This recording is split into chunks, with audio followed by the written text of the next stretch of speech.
Hello बच्चों, let's see this question. The question says questions given below consist of two statements each printed as assertion A and reason R. While answering these questions, you are required to choose any one of the following four responses.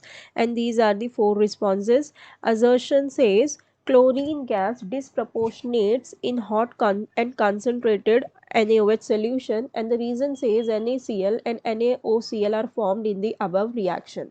सो देखो यहाँ पर हमें assertion और reason type का question दिया हुआ है, ठीक है। तो एजर्शन हम पहले देखते हैं, उसमें हमें ये कह रहा है कि क्लोरीन गैस डिसप्रपोर्शनेट हो जाती है in hot and concentrated NaOH solution में, ठीक है। सो सबसे पहले तो डिसप्रपोर्शनेट का मतलब क्या होता है? डिसप्रपोर्शनेट, ठीक है। डिसप्रपोर्शनेट का क्या मतलब होता है? That it can undergo oxidation also, it will undergo oxidation also and it can undergo reduction also, ठीक है। सो उसे हम क्या कहते हैं? डिसप्रपोर्शनेट कहते हैं, ठीक है। सो हम रिएक्शन करके देख लेते हैं क्लोरीन का हमारे concentrated hot and concentrated NaOH solution से, ठीक है।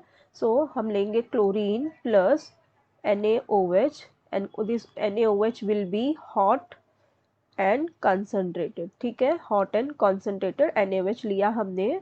सो when we reacted we will be getting NaCl and NaClO3 हमें मिलता है यहाँ पे, ठीक है। ये क्या होता है? सोडियम क्लोरेट, इसे हम कहते हैं सोडियम क्लोरेट।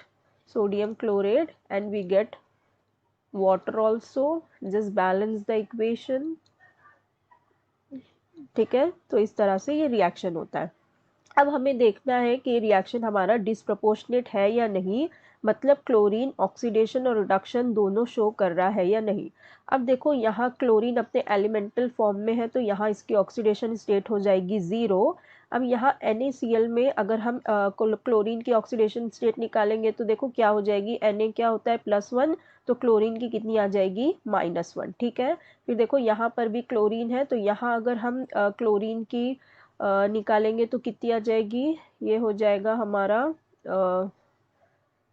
+1 प्लस इसको x ले लेंगे, देन प्लस ये जाएगा -2 × 3 = 0। तो ये हमारा आ जाएगा 3 2 6 -1 तो 5। तो यहाँ पे आ जाएगा x = +5, ठीक है। तो मतलब यहाँ पे हमारे क्लोरीन की ऑक्सीडेशन स्टेट कितनी आ गई? हमें +5, ठीक है। सो देखो अब यहाँ ये 0 से +5 की स्टेट में जा रहा है तो इसका क्या हो रहा है? इट इज़ गेटिंग ऑक्सीडाइजेस, ठीक है। तो यहाँ पे क्या हो रहा है? ऑक्सीडेशन हो रहा है क्लोरीन का। ये क्या हो रहा है? ऑक्सीडाइज हो रहा है ClO3- आयन में, ठीक है। तो यहाँ ऑक्सीडेशन स्टेट ऑक्सीडेशन हो रहा है। जब ऑक्सीडेशन नंबर हमारा इंक्रीज होता है तो हमारा ऑक्सीडेशन होता है, और जब ऑक्सीडेशन नंबर हमारा डिक्रीज होता है तो रिडक्शन होता है, ठीक है। सो अब देखो यहाँ पे 0 से -1 में गया है, हमारा ऑक्सीडेशन नंबर डिक्रीज हुआ है, तो यहाँ पे क्या हो रहा है? रिडक्शन हो रहा है। That means chlorine it does getting disproportionate in the presence of hot and concentrated NaOH solution. तो हमारा असर्शन बिल्कुल ही करेक्ट हो गया, ठीक है। अब देखो जो रीज़न हमें कह रहा है, रीज़न में it is saying that NaCl and NaOCl are formed in the above reaction. तो देखो ये बिल्कुल रॉन्ग हो गया। हमारे पास NaCl तो बन रहा है लेकिन NaOCl नहीं बन रहा। हमारे पास क्या बन रहा है?